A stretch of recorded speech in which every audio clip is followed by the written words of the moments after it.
Je dois présenter donc, je vais présenter le rapport d'activité du Civutut, les comptes administratifs 2014 du Civutut, et j'en profiterai, si le maire me le permet, pour faire une présentation du projet des assises de la mobilité sur le bassin thiernois. Tu peux passer. Les premiers chiffres sont des constantes par rapport à l'année 2013, effectif 2014 constant par rapport à l'année précédente. Le parc de véhicules, comme l'année précédente, est composé de 15 véhicules Transdev et de 2 véhicules en sous-traitance, avec un âge moyen des bus qui est de 11,6 ans, pour une offre kilométrique hors transport à la demande de 308 000, un peu plus de 308 000 kilomètres. La grosse différence par rapport à l'année précédente, c'est le nombre de titres de transport qui a été vendu. Sur l'année 2014, nous avons une hausse de plus 14%, et ceci est particulièrement visible pour les tickets unitaires qui représentent le gros de l'offre de transport pour 86%. Le 1er septembre 2014 a été mise en place une baisse sensible des tarifs, puisque les tarifs unitaires sont passés de 1,45 à 1 euro, et les autres tarifs ont fortement baissé aussi. Et comme vous pouvez le voir, en fait, c'est la période septembre-décembre 2014 qui a sauvé l'année 2014, puisque nous étions là aussi sur une baisse sur la période janvier août 2014 par rapport à la même période en 2013, et nous avons par contre une hausse de la fréquentation de 44,90% sur l'ensemble des ventes de titres de transport et de 51% pour les ventes des tickets unitaires. Pour l'instant, les recettes par rapport à l'année précédente 2013 ne sont pas compensées. Nous sommes encore sur une chute des recettes de 14%. Alors, pour avoir une vision de long terme sur ce qui est arrivé dans les dernières années, si on prend la vente des tickets unitaires pour l'année 2002 à 2014, vous voyez une pointe en 2005, et depuis 2005, une baisse constante de la vente des tickets unitaires, qui a été... donc nous sommes assez fiers, il faut le dire, d'avoir inversé cette tendance en 2014. Et tu peux passer sur la suite. Pour l'année 2015, au vu des chiffres que nous avons pour jusqu'à mai 2014, nous sommes sur une année record par rapport à l'année 2005. Nous serions de l'ordre de 15% au-dessus de l'année 2005. La variation septembre 2014, mai 2015, qui correspond à une période où les tickets, les prix des tickets avaient été fortement baissés par rapport à la même période 2013-2014, la variation est de 49,8%. C'est-à-dire que là où il y avait 2 personnes qui prenaient le bus, nous en avons 3.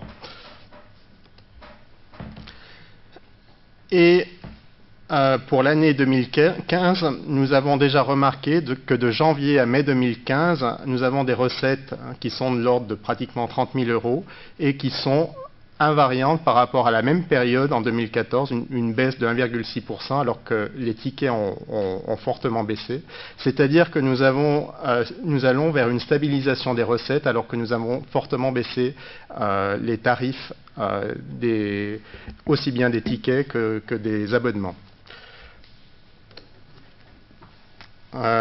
Pour ce qui concerne les transports à la demande, là aussi nous avons une hausse de 7,5% par rapport à 2013. Il faut le dire 2013, hein, c'est marqué 2015, mais c'est l'année antérieure, pas celle de cette année. Et les mois de plus forte hausse correspondent à octobre, novembre, décembre, septembre et juillet.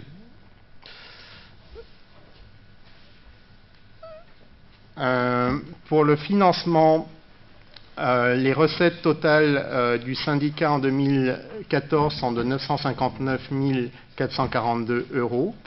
je fais noter la participation des usagers, c'est-à-dire que ce que rapporte la vente des titres de transport sur le total du budget correspond à 7% du total, ce qui est assez faible, il faut le noter. Les dépenses totales, elles, sont de 921 710 € par rapport à 922 885 € l'année précédente. Donc le compte administratif, nous avons des dépenses pour un peu plus de 920 000 €, des recettes pour un peu moins de 960 000 €, donc un résultat de l'exercice de plus de 37 000 € et un résultat reporté de 15 000 €, ce qui nous fait un résultat cumulé de 53 000 €. Donc, je le rappelle, le 19 juin 2014, le Civitut, le syndicat, avait voté une baisse des tarifs. Le premier bilan est assez clair. Nous avons une hausse des ventes des tickets unitaires de l'ordre de pratiquement 50% pour une stabilisation des recettes. Et donc, nous avons un service beaucoup plus utilisé pour un même coût. Je vais passer maintenant c'est déjà pour moi du passé, ce que je viens de rappeler, et nous sommes déjà dans la démarche du coup d'après, comment essayer de permettre aux Thiernois d'utiliser encore plus les transports. Nous avons proposé la ville de Thiers, et au travers de la ville de Thiers, le syndicat des transports urbains thiernois, des assises de la mobilité sur l'ensemble du bassin thiernois. Ces assises de la mobilité ont deux buts. En fait, élargir la vision de la mobilité. Le CIVU s'occupe simplement des bus. Nous avons une volonté de voir la mobilité dans son ensemble, c'est-à-dire associer bus, les trains, et les voitures individuelles qui pourraient être utilisées de manière plus collective. Et une autre vision, c'est d'avoir une vision de territoire et de penser non plus à l'échelle du CIVU, qui correspond simplement au périmètre de Thiers et de Péchadoire, mais de penser à une échelle beaucoup plus élargie.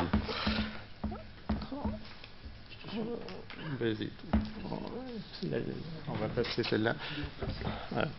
Donc directement, je vous montre le périmètre de l'étude. Comme vous pouvez le voir, en noir, vous avez le périmètre du Civitut actuel. Et comme vous le voyez, l'étude sera beaucoup plus élargie, puisqu'elle correspond à 5 communautés de communes, plus la commune de Noiretable, où nous avons une gare, et donc qui est pour nous importante de ce point de vue.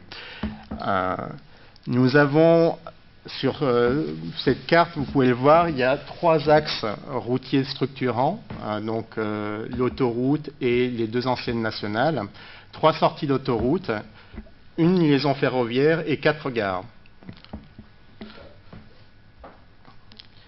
Les flux de déplacement domicile-travail, qui est pour nous un des axes prioritaires de la future étude et des futurs résultats de l'étude, sont de 2 sortes en fait. Un qui va de l'extérieur de ces territoires vers Clermont-Ferrand, ça ne fait pas l'ombre d'un doute, et des flux qui vont de Thiers, vers Thiers, et donc Thiers confirme là son rôle de centre de l'ensemble du bassin thiernois. Nous avons ici les taux de motorisation des ménages. Et contrairement à une idée reçue, tous les ménages ne possèdent pas de voiture. Vous prenez par exemple la municipalité de Thiers, qui est celle qui est la moins pourvue de ce fait, où pratiquement 20% des ménages ne possèdent pas de voiture et n'ont donc pas de moyens de se déplacer, hormis les transports en commun. Nous avons en fait 2 grosses zones. Une zone qui est proche de Clermont, où l'on note une richesse plus importante des ménages que sur le reste du territoire. Je rappelle là aussi l'étude qui a été faite pour le contrat de ville, 2 quartiers qui ont été retenus. Le revenu médian des familles dans ces quartiers est de 10 000 € par an pour un des quartiers et 10 300 pour l'autre. Et dans un des quartiers, nous avons jusqu'à 43% de taux de pauvreté. C'est d'ailleurs ce qui explique la réussite de la baisse des tarifs. Comme vous l'avez remarqué, la baisse des tarifs s'est faite principalement grâce au ticket unitaire. Si on y regarde à deux fois, un ticket unitaire, il pourrait paraître irrationnel pour des gens d'acheter un ticket unitaire, puisqu'il y a des billets de 10 ou des abonnements qui coûteraient beaucoup moins cher. Mais en fait, c'est rationnel simplement si les gens ne sont pas sûrs à la fin du mois d'avoir assez d'argent et donc préfèrent le réserver et dépenser leur argent au fur et à mesure et non pas avec des abonnements. Donc les conditions socio-économiques sont très importantes pour la vision que nous devons avoir des transports. Dernière carte, la densité de population. En fait, nous avons deux gros axes. Un axe qui suit un axe est-ouest, assez dense, qui va grosso modo de Lezoux jusqu'à Noir-Étable. Et un axe un peu moins dense, nord-sud, avec particulièrement les villes de Puy-Guillaume et de Courpierre. Donc les deux axes qui sont les plus importants pour l'étude. Après, dire que ce sont les axes les plus importants ne veut pas dire qu'il faut se désintéresser du reste. Il faut trouver une manière d'associer les zones peu denses rurales avec justement ces axes plus denses et offrir une offre complète de transport pour l'ensemble de notre territoire. Nous avons là aussi déjà un plan de financement. Nous avons obtenu d'ores et déjà des fonds Auvergne Plus. Nous espérons là aussi obtenir des fonds leaders pour avoir 80% de l'étude financée sur une base totale hors taxe de 80 000 €. Les assises de la mobilité répondront à plusieurs réflexions. Nous proposons déjà un certain nombre de réflexions. Nous-mêmes, bien entendu, ce n'est qu'une base. Nos amis et collègues des autres communautés de communes, eux-mêmes apporteront leur vision et leurs idées pour enrichir l'étude sur les transports sur le bassin thiernois. Les grandes idées, c'est l'optimisation en fait entre les différents modes de transport, train, bus, voiture, la recherche optimale de la complémentarité de tous ces modes de transport, et j'insiste, y compris le transport individuel. Certaines idées pourraient permettre de favoriser l'usage partagé des voitures et nous avons un certain nombre d'idées là aussi à mettre en place. Il y a les recherches de solutions financières qui permettraient à la population d'utiliser encore plus les bus urbains. Et là, la proposition que nous avions faite lors de notre campagne électorale de la gratuité des bus, nous la faisons à nos amis. Et la dernière question concerne évidemment le devenir même du CIVU. Le CIVU, c'est un syndicat intercommunal à vocation unique. En théorie, avec la nouvelle réforme territoriale, particulièrement pour ce qui concerne les transports, la volonté politique est que les CIVU disparaissent, les CIVU de transport urbain. Mais pour cela, il faut qu'il y ait une communauté de communes qui puisse prendre la relève. Donc ça, nous le saurons plus tard, mais c'est l'un des points qu'il faudra étudier. L'autre point, c'est ce que l'on appelle le périmètre de transport urbain. Notre volonté est d'élargir le périmètre de transport urbain qui est pour l'instant simplement le nexus entre Thiers et Péchadoire. Et évidemment, la troisième question, c'est le mode de gestion. Donc, régie, marché, délégation de services publics. Voilà un peu les réflexions que l'on peut avoir. Et je voulais vous en faire part pour que vous soyez au courant de ce qui va être lancé au cours. En fait, on va recevoir, on a déjà lancé l'étude, enfin, on a déjà lancé le marché pour obtenir l'étude. On devrait retenir le bureau d'études, si je me souviens bien, début octobre, tout début octobre, première semaine d'octobre, et commencer ainsi les assises de la mobilité sur le bassin thiernois, courant octobre, courant novembre. Voilà. Merci. Je pourrais poser une question ou deux. Quel est le montant de l'étude, le coût de l'étude prévu? 80 000 euros, si vous m'avez indiqué? 80 000 euros, oui. 80 000 euros au plus. Ok. Et deuxième question, l'étude doit se terminer quand, a priori? Alors, on a prévu 11 mois pour que le bureau d'études puisse nous offrir des perspectives. 11 mois, c'est peu, parce que je rappelle que le marché avec Transdev prendra fin en août 2016, avec possibilité d'aller jusqu'à décembre 2016. Donc là aussi, dans l'étude, il est demandé expressément une solution intermédiaire si, d'aventure, il nous manquait un peu de temps pour aller jusqu'au bout d'une démarche partagée avec l'ensemble des autres communautés de communes. C'est-à-dire que là aussi, on a bien conscience qu'on est en train de lancer un premier pas, mais en fait, la vision des transports, c'est une vision de long terme qui s'enrichira au fur et à mesure. Et donc, nous lançons le premier pas, mais c'est une vision pour plusieurs générations. Voilà. Merci Stéphane. Oui, juste une question sur dans l'enquête que vous avez présentée là, sur la mobilité. Là. Il y a 20% de la population de tiers, c'est ça, qui n'a pas de moyens de transport. Est-ce que la finesse de l'enquête arrive à dire quelle catégorie de personnes? J'ai pas les chiffres, très franchement. C'est des chiffres INSEE. Je peux essayer de les retrouver et d'affiner et de vous les faire parvenir. Oui, parce que ça peut changer un peu après les aptitudes des gens à prendre un mode de transport ou un autre. Il y a évidemment toute une partie, c'est les personnes âgées. Donc j'imagine que c'est le sens de votre question. Mais il y a aussi toutes les populations jeunes, très jeunes, qui n'ont pas encore qui n'ont pas encore la possibilité d'avoir eu un emploi et donc un financement pour s'acheter une voiture.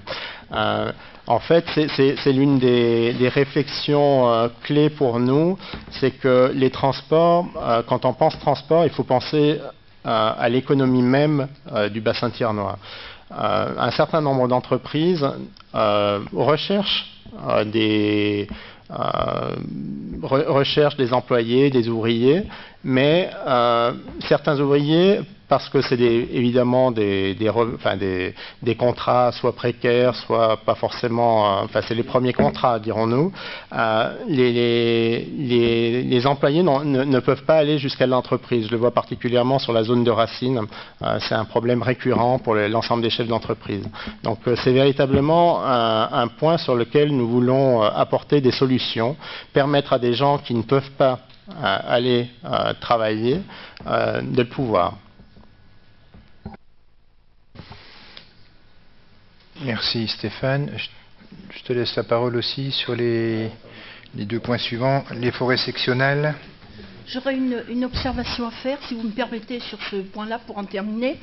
Vous avez très largement, et vous l'avez encore redit tout à l'heure, en disant il y avait eu, c'est formidable, une augmentation de 50%, on est même à 51% de l'augmentation des ventes de billets. Mais si on regarde sur une année, on est bien obligé de convenir que c'est 14%. On n'est plus tout à fait sur 50 ou 51%. Alors une augmentation de 14%, c'est très bien. Encore faut-il voir entre le manque à gagner et faire le rapport, je ne sais pas si vous l'avez fait, hein, le manque à gagner des baisses tarifaires et les ventes supplémentaires de billets, ça c'est une autre question. Mais sur une année, j'observe que c'est 14% et non pas 50% comme vous en gargarisez depuis longtemps, notamment à travers la presse. Sur une année, il faut voir une année pleine. Une photographie, c'est une année pleine, donc c'est 14%, c'est pas 50%. Madame Bell, c'est 50% à partir du moment où on vote et sont appliqués les nouveaux tarifs. Là, vous avez les chiffres sur septembre 2014, mai 2015, c'est-à-dire pas une année pleine, je suis d'accord, mais pratiquement une année pleine. Et nous sommes à 50%.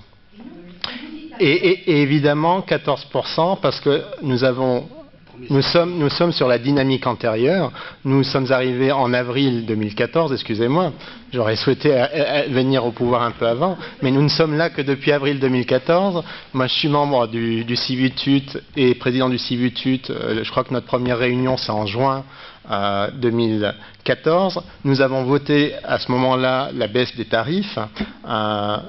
Vous ne pouvez pas nous demander à nous de résoudre ce qui n'a pas été fait avant. Voilà, les chiffres sont clairs. On peut pas.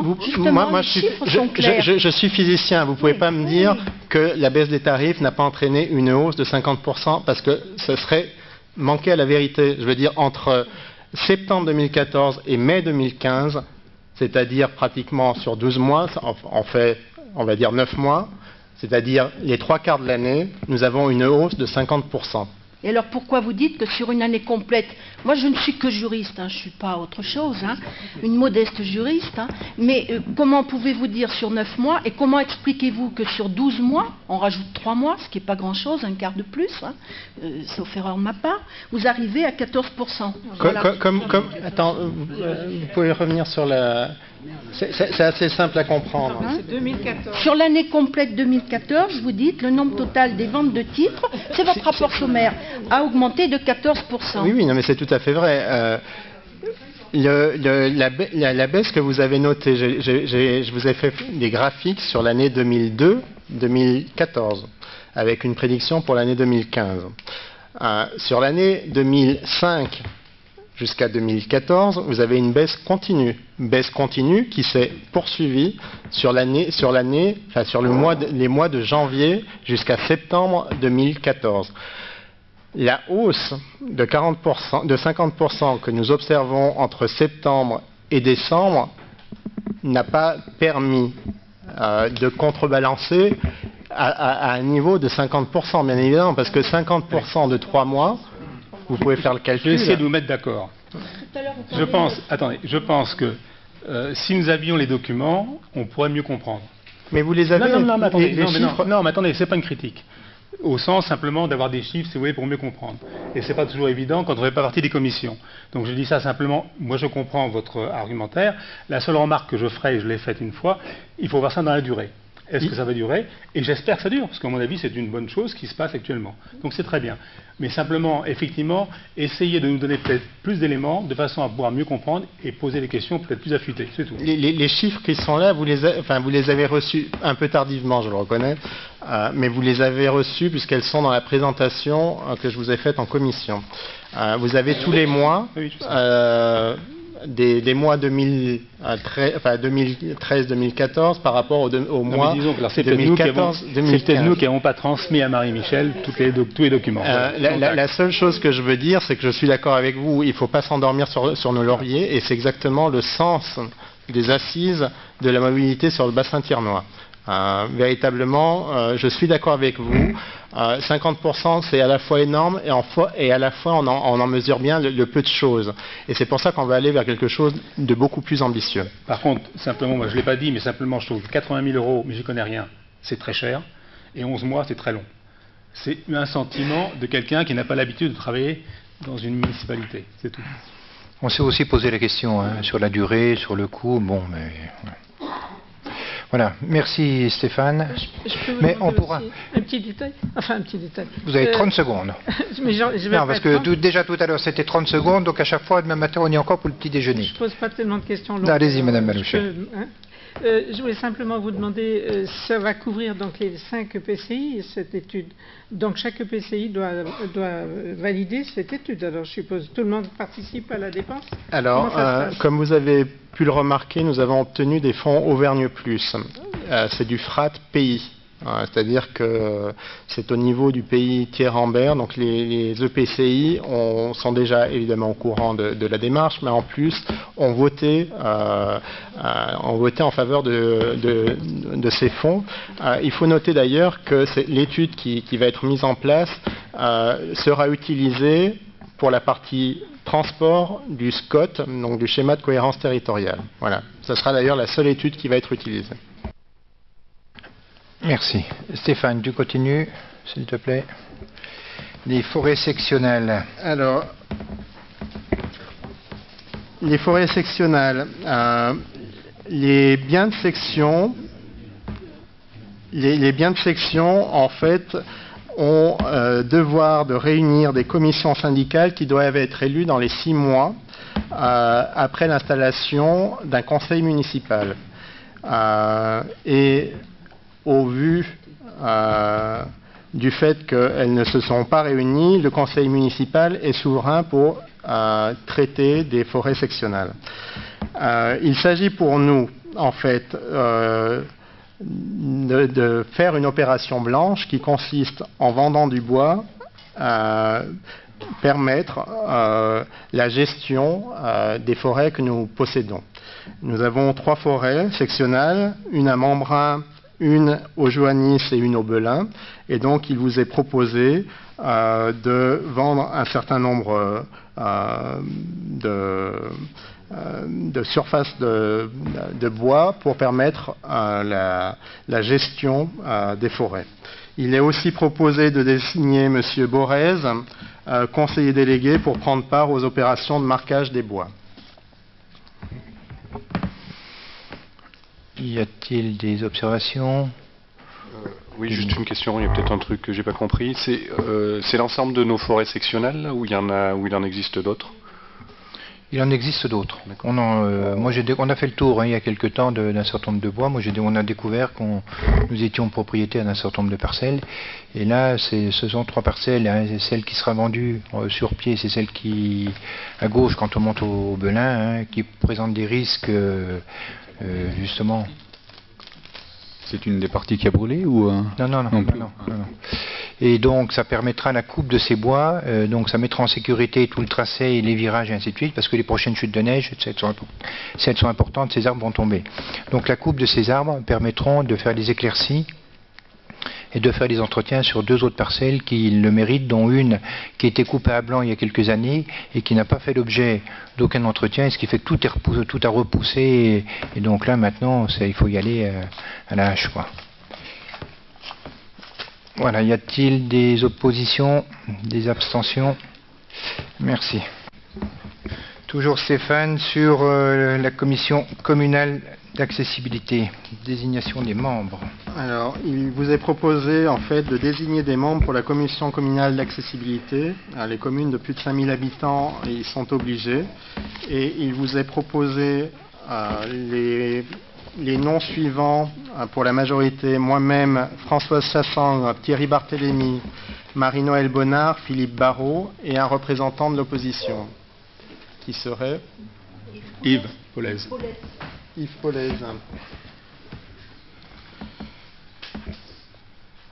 Je rappelle que le maire présidera donc la commission et il arrêtera une liste des associations et les organismes concernés.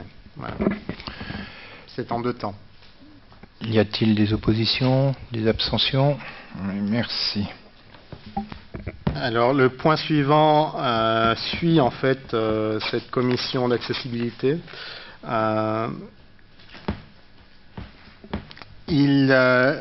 En fait, la ville de Thiers possède 61 bâtiments. 3 bâtiments sont déjà conformes aux exigences.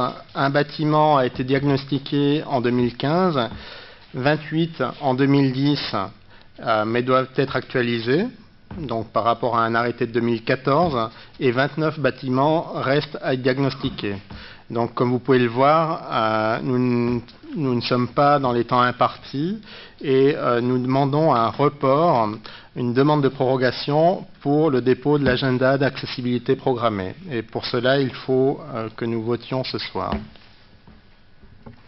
Voilà, c'est pour déposer l'autorisation, sachant qu'un certain nombre de travaux ont déjà été réalisés par le passé, et le changement, en quelque sorte, des conditions et de la loi a fait que nous sommes tenus de reprendre une partie du travail qui avait été effectué par le passé. On ne recommence pas tout à zéro, mais on recommence une bonne partie du travail, et on continue sur les bâtiments qui sont qui n'ont pas été faits, quoi. Donc c'est une demande de report. Et ce délai, le report, 6 mois. 6 mois. Y a-t-il, Monsieur Matin, On peut dans 6 mois redemander un autre. je sais. J'espère que non. Nous sommes dans une logique où, au terme des 6 mois, il faut que ça soit fait, quoi. Mais on n'est pas à l'abri d'une surprise. Y a-t-il des oppositions ?